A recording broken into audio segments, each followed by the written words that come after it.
Yeah. Good evening. We are doing the Narada Bhakti Sutra. Now we had done till Sutra 21. So today we are going to do from Sutra 22 onwards. Yesterday when we were talking about the love of the gopis. Now when we were discussing about the love of the gopis, there were lots of things which came into the picture. I had to give certain amount of information about who the gopis are, who is Radha, Lalita, the principal gopi, and Vishakha, how they form the circles round Krishna, what is the Ras Leela. So these are certain explanations I had given. The reason is because most of the people have very little idea about this entire episode. So now we are going to go slightly further than that. So we are doing verse 22, which is Sutra 22 from the Narada Bhakti Sutra.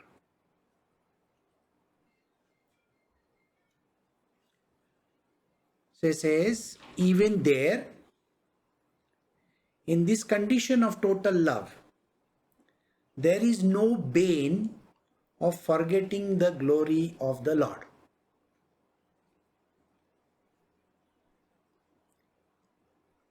What exactly it means? We are talking about the gopis. It's in continuation to the gopi story only. The gopis, if you remember, everybody is a gopi. I think I made it clear yesterday also. Now, the males and the females, we will club them together as gopis only. All right? So, what were they actually doing? They were in love with Krishna. And who is Krishna? If you think about Krishna as a very average human being, a young boy from the village who is also a cowherd. He has got cows, his family has cows, so he takes them out to graze. And the story over there is all about taking the cows for grazing and playing all those pranks like a very, very average child. Now, in olden times, you know what kind of a professions they were, shepherds, farmers, milkmen, you name it, those kind of professions were there. People were doing those kind of activities. The gopis, though they were in love with another young boy, they did not look at him like that. You see, when human beings are there, we display human emotions. We look at another person in a very human manner. The mind has the capacity of making judgments constantly, isn't it? We look at an object and we immediately start jumping to conclusions. Let us say a person walks inside a five-star hotel wearing a simple dhoti and a kurta, and it is not a starched one or a clean one or something like that, and he is wearing a chappal. In the five-star hotel, if he walks in, I don't think he will be ever allowed to enter that place. Why? Because people look at the attire of the person, they look at how he is dressed, and then they will tell him, I'm sorry, you are not allowed inside. This is judgment. We make judgments like this. Now, Every day we make judgments on every person, thing, whatever we look at it, we start making judgments. So the gopis, though born in the human womb, and Sri Krishna also born as a human being, did not look at Krishna like another human being. This is the meaning of the word. I will tell you a very funny incident that happened with me. Now, I am dressed in a t-shirt and jeans, and I wear kids and I walk around here and there in a very like any other normal human being. So one day I was called at a very big function to give a talk to people. And I reached that location. Now I went walking to that place. Walking means I must have taken a bus or something. I got off and I walked inside that club. It's a very massive club with a lot of people over there. And these are who's who of Bangalore city. Now, I was told that there is this particular hall where I was supposed to go. Now, I went to the hall. It was closed. The door was closed. So I slightly opened it and I looked inside.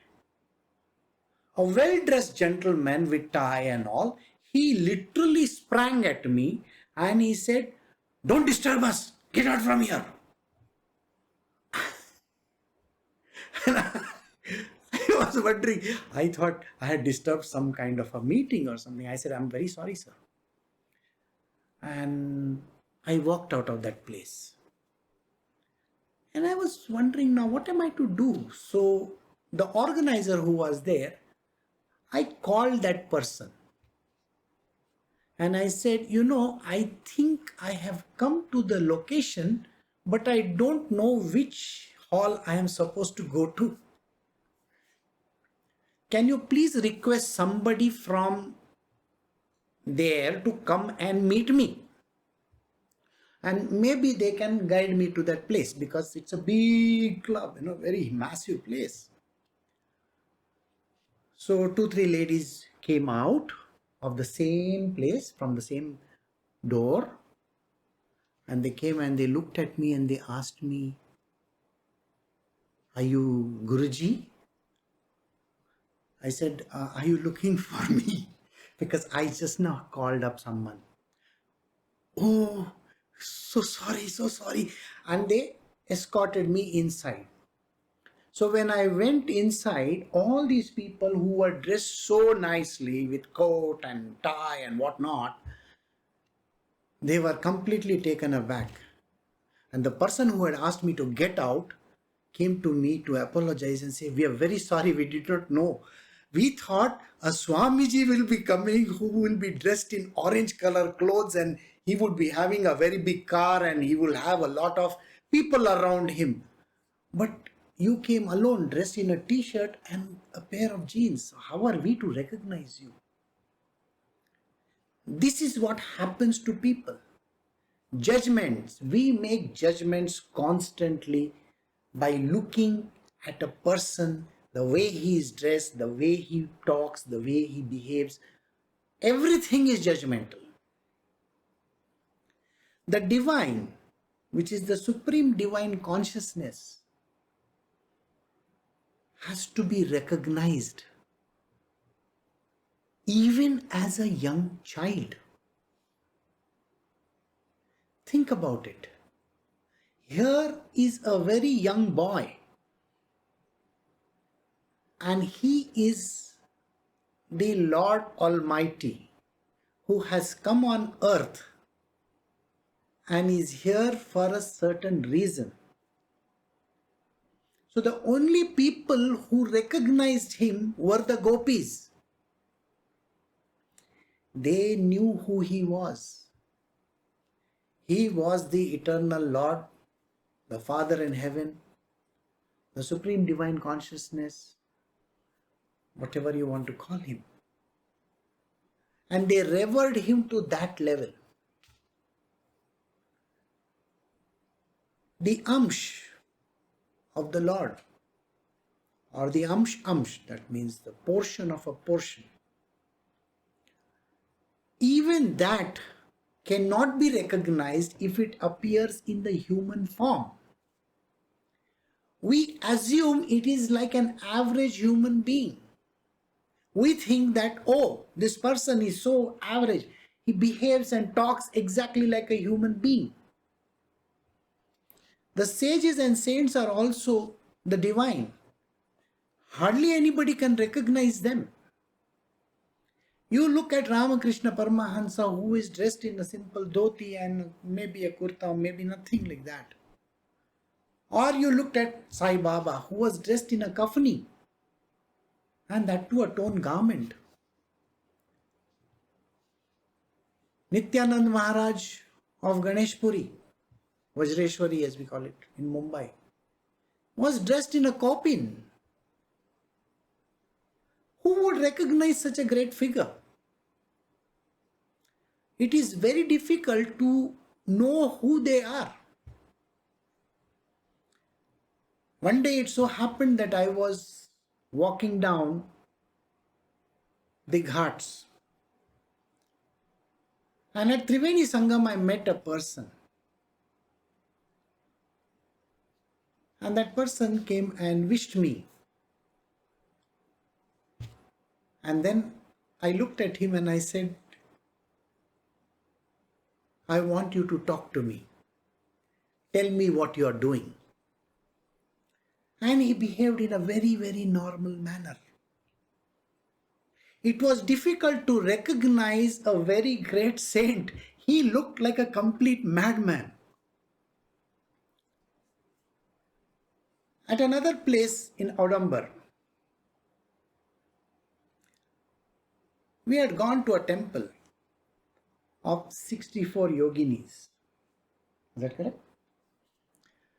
So, before we entered, I told the people who were there with me, there is a yogini over there and she is guarding that place. Give her sufficient respect, and I want to give her a little money. The moment I entered that place along with my disciples, there were about 3-4 yoginis who literally came and stood in front of me, or rather behind me. They were carrying an umbrella, not the umbrella that you see outside. This is a different umbrella. Then I said to one of my disciples, please give some money to the one who is sitting over there. Now, who can recognize them? If you cannot recognize them, then there is no point. You may go to a temple, you may go to a church, you may go to the holy places, and you meet these people literally crossing you, and it is very difficult to recognize them. I took the name of Nityananda Maharaj, isn't it? Nityananda Maharaj was a great saint in Mumbai. It's a certain distance from Mumbai. There is a place called Vajreshwari. One day when I had gone away, I visited this place.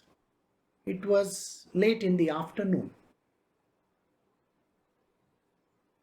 I sat in that Samadhi Mandir, and he comes and sits next to me. And he talks with me for 10 minutes. After that, he tells me, why don't you go and have lunch over there? Now, it was way in the afternoon. It is very difficult to get the Khanawad open. That's the free lunch home which they have. They give lunch to everybody. So I went over there to that place where they serve the lunch. The whole place was shut. And when I was returning back, a door opens and a person comes out from there and he tells me, please come inside. We have kept food for you. Now imagine this situation. He stood in front of me and served me the entire meal. I wanted to give some money. He refused to take it. It was piping hot meal after the whole place had closed down. So I asked him, how do you know? So he said, we were given an indication that you were coming. Recognizing the divine consciousness is so very important. And the gopis had this ability to see through. Even there, in this condition of total love, there is no bane of forgetting the glory of the Lord. When you are madly in love also, never let that idea slip from your mind that you are talking to the divinity over there. You're not talking to some average person. And the gopis had that knowledge. How does that knowledge come? When you are madly in love, when you have the highest of the devotion, the knowledge is self-effulgent. It comes on its own. You don't need to stress, oh, who is this person? You don't have to think about it like that. People really don't have to do that. These instances, plus there are many more, which like I said, I will be telling you, where you will get an understanding how this entire universe works. The divinity can be recognized. Please understand one thing. People think it is vibrations. It's a way of talking. Do you think the gopis got some vibrations, some strange phenomena happening like that? I think they are mistaken. No, it is the heart. We are going to discuss that as well. The heart knows. The love knows. God is love. It's eternal love. And love recognizes itself. There is no qualifier for love, by the way. Love is love, qualifying itself.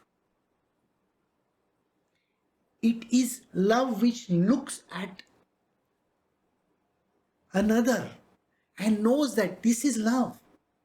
So the gopis had this very clear knowledge that we are talking to the highest perfection in the world, in this entire creation. It's outside the creation, of course. But we are talking to the supreme Paramatma. The word Paramatma is often misconstrued. People think we are small atmas. I have a soul in me is the way of thinking. So there are many souls, S-O-U-L-S. There are no souls. There is one Paramatma, only one.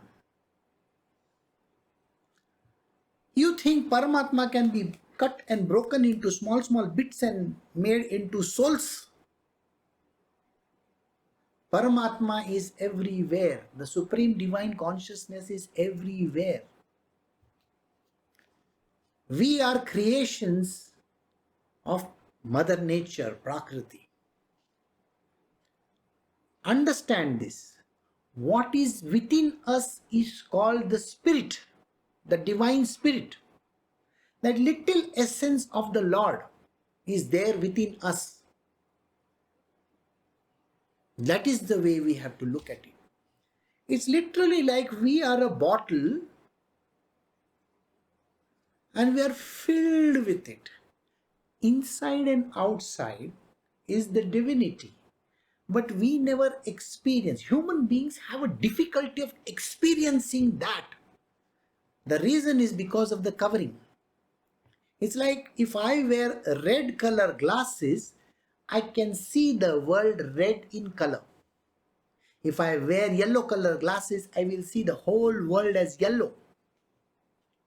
It is because I am using my senses and my mind. Got it? If I use my senses, my mind, my intellect, my lower intellect, I am always going to be confused. I will never recognize divinity anywhere. So never allow your senses or your mind to dictate to you, because you will always make judgments on another person. You look at that person and you will immediately judge. So never judge the Supreme Divine Consciousness. If you see through these eyes, you will not understand. That is why in the Bhagavad Gita, Sri Krishna says to Arjuna, he says, I will give you the divine vision, through which you will see me in that divine form. So I hope you got that. So we will move to Sutra 23, Narada Bhakti Sutra 23. Love without the knowledge of his true nature is like the illicit love for the paramour. The paramour, the lover. What is the kind of love that a person has for the girlfriend, whatever, or the boyfriend or significant other, as we call it? What is the love that is there? It is qualified by lust. It's a simple lust. People are lusty in this world. They look at everything in the form of lust. And this lust is so intense. Literally, it's so much that you will find that there are people who can do anything for this lust. Haven't you come across stories in the newspaper every single day? There are murders. There was a young girl slaughtered literally by four or five people. There is a person in the United States jail who is such a lusty person. I mean, the stories and stories and stories are there. How many people fall for this? This love for the flesh, the lust which a person has, is the love that every person has in this world for the one that they crave for. This is craving. And it's a baser instinct. Even the animals do the same, isn't it? So here what he says is, the love of God is not like that. It has nothing to do with lust. All right? It is love without the knowledge of the true nature. What is the true nature? Jesus Christ also said, the Father in heaven is love. God is love. There was a movie called that, God is love. What is this love? We cannot describe the divinity, the Paramatma, Krishna, besides this word. He is the highest form of love. And it cannot be qualified or quantified as lust. Please not even go in that direction. So it is not, it's like an illicit love. Illicit love, you understand?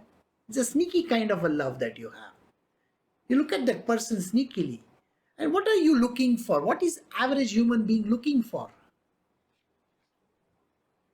Gratification. You see, when people say they are in love, think, are they really in love? Today we have even the LGBTQ community. Is it unconditional love? No. It is still full of lust. At the end of the day, we are still trying to satisfy our baser instincts. This is not the way how the divine love can be defined. The love of gopis had nothing to do with it. Now, if you go through the scriptures, what is this love all about? So, he says, we are just moving to the next verse. So, to get an understanding of what is this love all about, so Sutra 24 says, in the profane love for the paramour, the sense of happiness in the happiness given to another surely does not exist at all. You see, when you love somebody else, what exactly are you talking about? Like I said, it's lust and it is gratification. It is called passion, passionate love. Now, passionate love, lust, gratification, all these words. Yeah, I'm not using the baser words, okay? So, what is all this about? It is about satisfying myself. You got it? The person wants to satisfy himself. He's not interested in satisfying somebody else. No. Person is talking about taking, not of giving. Did you get it? There is always an expectation. Just before this, I was telling you, what is it that we are having? We are making judgments. Judgments constantly. There are expectations in this kind of a material worldly love. Everybody is expecting something in return. I want this, I want that. It's you scratch my back, I scratch your back. Think about marriage. What is a marriage? A marriage is a piece of paper. Imagine that. You see, the funniest part of marriage is you cannot minus it out till you get another paper. And that too from the court. Can you imagine that? If marriage between two people who are there in having unconditional love, why is it that they have to go to the court to divorce? Why? Why do they have to do it? If it is unconditional, think, why do we come to that stage in life? Did you get it? In today's day and age, the idea of giving doesn't exist. What am I getting? What do I get? See, in olden times, I was reading a very dangerous article in CNN. It was talking about a woman in Nigeria. How she was living happily, running a store, selling clothes. And then her husband died. The moment the husband died, they took her, the in-laws, all the people from the husband's side, they took her, they shaved her head, they shaved her entire body, removed all her clothes, and she had to live with the corpse or something like that. It was such a terrible scene. I mean, we think in today's day and age, we think that, we are free. Where is this freedom? Tell me. What freedom are you talking about? Why does that woman have to go through such a painful journey? Just because her husband died, after that they took away everything that she had. Even you see, she was trying to take up a job. That job she lost. She had 4 children. She had to go with the 4 children away from the village because she was banned from that village. If she did not go through those rituals, then she is called the murderer of her husband. And I was shocked reading that article. It was by CNN. It was a terrible article. And just before marriage, people will take vows, I want to be with you forever and ever and ever. What is this ever and ever and ever? You think it is ever and ever? One person gets married to another. You think it is forever? It is never like that. It is always about giving and taking. I want this. I want. What is this I want? Even in our modern times today, a woman is still treated like dirt by everybody. I met a person when I had gone to another place. He was driving the car. So I asked him, I said, are you married? He says, yes, I'm married. I have children also. I said, you are a driver. What have you done? So he told me, I'm a graduate. I said, oh, is that so? And about your wife? Oh, she's also very highly educated. What does she do? She's my housewife. What does she do with the children? They are going to school. I said, she studied quite a lot. Yeah.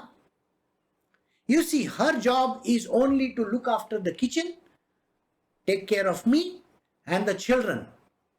I said, by the way, how did you get your degree? Oh, I did not pass my SSC also. I did it from outside. He did his SSC and his second year PU as well as his graduation or whatever that he did by paying money. His wife had studied her entire life. Now her father must have thought that I will educate my daughter so that she can become somebody great in this world. But here, she was being treated at this level. Would you call that love? No, I love my wife. What are you talking about? There is no freedom for her. Love is about giving. Love is not about taking. I want, no. I give. This is the verse which says, in the profane love for the paramour, the sense of happiness in the happiness given to another, it surely does not exist at all. Narada is very clear. Imagine this book must have been written thousands of years ago. Narada was clear even then. He knew that there is nothing like giving. It is all about taking. What is this all about? If it is true love and if it is devotion, you don't ask for anything. Please remember this. When you have love for the divine, you do not ask for anything. If the divine Lord wants to give, he will give. But if he doesn't want to give, does it really matter? If you are truly in love with the divine, even if he puts you on the street where you won't get even food to eat, it really shouldn't matter. That shouldn't qualify you. You know, God, if he gives me food, then I am happy. If he doesn't give me food, I don't care about any God. People leave their religion and go and join another religion because they are bribed. You see, the Sanatan Dharma says that the Lord, when he loves somebody, he doesn't give them anything.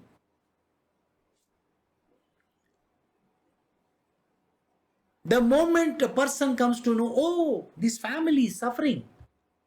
So there are people who are literally like vultures. They will come and they'll say, look at your religion. It is all about, casteism. You are thrown out. You are not given anything. Come and join our religion. Our religion is the best. What are they talking about? Yes, you have to attend this, you have to do this, and you have to do this. We will take care of your children. We run schools, We'll give you free education. We'll give you money. Oh, that is conditional love, by the way. So you bribe these people so that they can come to your place of worship. Why? Because their children are given education, they are given money, they are given some kind of sops. Then you can come. Sanatan Dharma has always welcomed people. We have never said, give us something.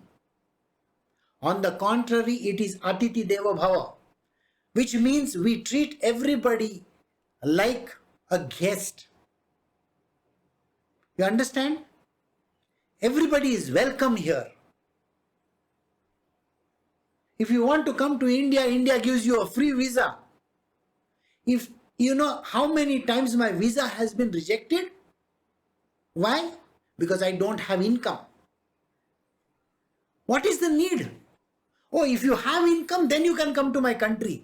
If you have money in the bank, then you are allowed to come to the country. India doesn't even ask for that. You see, Sanatan Dharma means we welcome visitors. We have refugees coming inside our country. We have welcomed them for last so many years. We have people from across the world who have walked inside, right from Alexander the Great to all the people, the invaders who had come, including the Britishers.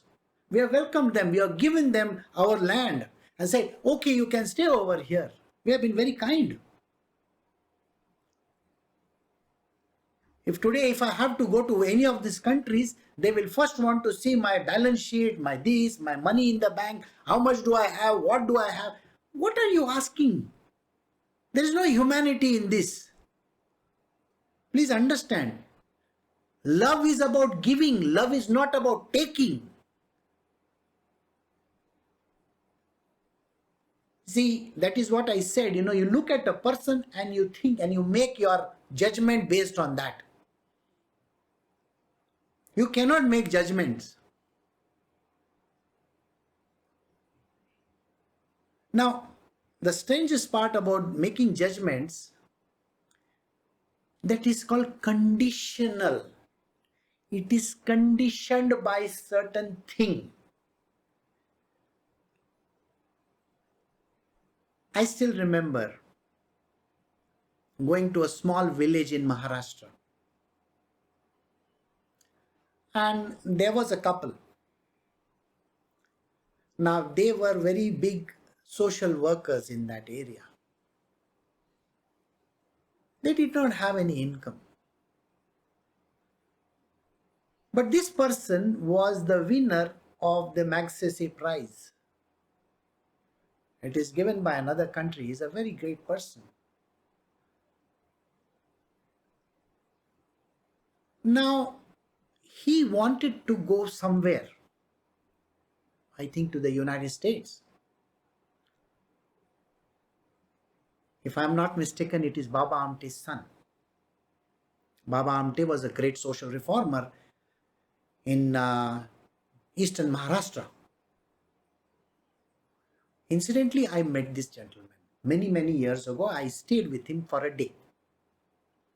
He was very kind. Now, this was his son, a very highly educated person. His wife is also highly educated. They filled out the forms and they went to Mumbai for the interview at the American consulate. They were turned away from the gate itself by whoever was taking their interview. Said, cannot. Why? They don't have money. They don't have properties to show. Think about it. This is what happened to him. So both the husband and wife, now they were going by railway tickets, you see. They live a very simple life. So they were returning back to the railway station. Fortunately for them, they got a message that the Consul General wants to meet you at the American consulate. So they said, fine, we will go and see him. So they came back to the consulate. And the consul over there apologized to them, saying that we are very sorry. We did not know who you are. And they were given the visa to go to the United States. And they were supposed to talk in a meeting. So when they were talking over there, they met this young person coming over there. He was a doctor. He's a world-renowned doctor. So he came and he touched their feet and he said, "Do you recognize me?" So they said, "Of course, I think many years ago." You see, there was a Naxal movement in that area, Gondia, I think. "You are the guy who was saved, isn't it?" He says, "Yes. And you educated me. I went to America. And now here I am a very big doctor. I want to welcome you to my house." This is unconditional love. I cannot say that there is anything over there. They had just given their love. There are very few people in this world who can give this kind of a love. You have to see God in everything. So Baba Amte's son. Actually, I don't recollect the name of this gentleman, but this is the story. Its clothes or qualification doesn't make a man. Look at Mahatma Gandhi. He was dressed in hardly any clothes, took one stick and walked all over the town. You cannot make judgments. He had love for everybody. All right. Now, what is Krishna? What is Krishna all about to the gopis? They are not qualifying him by looking at his dress. They are not saying you have to give us this in return. He is a young child. What are they going to get from him? So here, they were literally falling on top of each other to get to him. That is the love of the divine. The love divine is expressed this way. Now we are also going to go to this particular place where what are the expressions of this love? How do they express themselves in this physical body also? You will come to know that. Just now it suffices to say that this happiness is not actually happiness, it is called bliss. When you meet the divine, it is all about blissfulness. What would the people who were looking at Jesus Christ walking with that cross, what would they have thought? It is not pity, it was love. I hope you understand this. Even when Jesus was going on the cross, he was being nailed to the cross, did he look up to his father and say, "Why are you putting me through this torture?" Did he say these words? On the contrary, the people, those who were putting him on the cross, he said, "Father, just take care of these people. See, they do not understand. They might be doing something wrong. They really don't understand.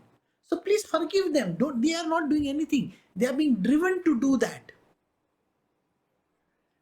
Still, the goodness was there. It was all about giving. He was not taking anything. Did you get it? This is unconditional love. So here he says, in the verse 24, Sutra 24, the paramour's love is all about I want, and I want. It's not about giving. It's a petty love. Like I said, in the marriage also, it's the same thing. You see, your marriage cannot be a marriage if you don't get a certificate from the government saying this person is married to that person. Why?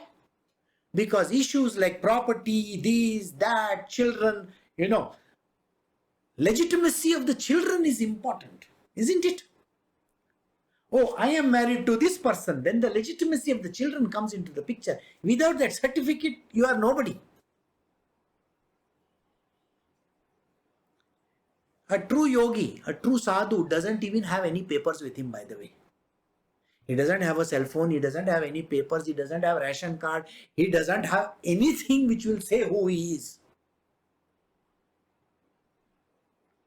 There was a great sage in the past who went walking up to Kailasha. Kailasha is in Tibet. So when he went walking over there, he was arrested by the Chinese police. He was the guru of Chinmayananda, by the way. His name was Tapovan Maharaj. So they kept him in jail. Then the officer in charge comes over there and he looks at him and says, "Oh, why are you keeping him in jail? He's a great saint from India. He comes every now and then to visit the Kailasha, the mountain. The Shivji is aboard, they say. So he comes over there, visits this mountain and goes away. He does his parikrama over there and goes away. So don't arrest him. He doesn't have any papers. And he walks like this with very simple clothes. He doesn't have any, even this footwear may not be there. Think about it. He walks like that. You see, in that kind of a range to walk in those kind of clothes, very little. I mean, you need to have all the thermals and all nowadays. If you just go to some country, you have to wear thermals, you have to wear sweater, jackets, this, that, 100 clothes you will wear on top of each other. Whereas this person was just walking with very simple clothes. So it's like that. They don't care because they are lost in the divine. When you are lost in the divine, you don't bother about it. And it is about giving. It's not about taking. So the paramour's love is all about taking and not about giving. So did you get this? So, the happiness given to others. When I give happiness to others, I should have no expectation from that person. Absolutely no expectation from that person. In the initial stages, when the mother and child is there are no expectations. The mother doesn't expect the child to return back some favors. Yes, she will say, "Can you give me a kiss over here?" That's it. Maybe she will say, "No, can you bring this from the market?" That's it. It's a very simple thing. But later on in life, when the same person gets married to another woman, then the trouble starts. "Oh, you are no longer in love with me. You are in love with that other girl who has come in your life." "Oh, is that so?" So where is this unconditional love of the mother that was there? If your son is loving another woman, shouldn't you be happy? Why are you sad? It is not unconditional, it is conditional. You got to love me only, not her. Well, in unconditional love, you love everybody equally. You don't say this person is dear to me and that person is, I hate that person. You can't say, the word hatred doesn't come into the picture at all. How the other person behaves has nothing to do with unconditional love. Your love has to be divine. You see, if the other person is mean to you, and if you are also equally the same, what is the difference between you and any dog in the roadside? Or any human being that is there, a crass human being? Expectation. I want that other person to be nice to me. It's called an expectation. Why should that person be nice? If that was the case, then Jesus Christ would have told his father, you are not being nice to me. He never said that. So did you get it? So it is all about giving happiness to others. It is all about being nice to the whole world. This truth has to be understood. The love divine is all about giving, not about taking. So don't go and stand in front of Krishna or Father in heaven and say, "Can you give me a very nice motor car?" Huh? I will give you a pedas, 1 kilo pedas. That's what I told you yesterday. Krishna doesn't even bother if you give him one, you give him one leaf. That's it. He is not even bothered about that. He says, if you have come to me, I'm happy. Krishna's love is like that. Why isn't your love to Krishna like that? So the gopis' love for Krishna was divine love. they never expected Krishna to give anything in return.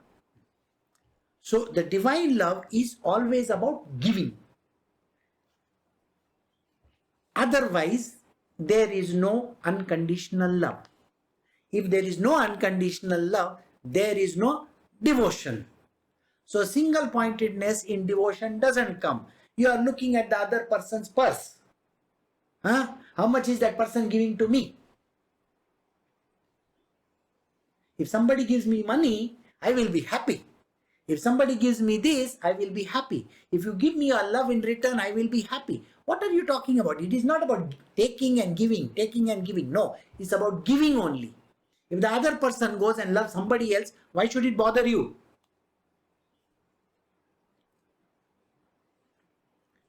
So this is the meaning of this verse. So we have come to the end of chapter 1 or chapter 2, right? I think so. Chapter 1, section 3. So now tomorrow we will do chapter 2, section 1, which is how is this para bhakti? Para bhakti.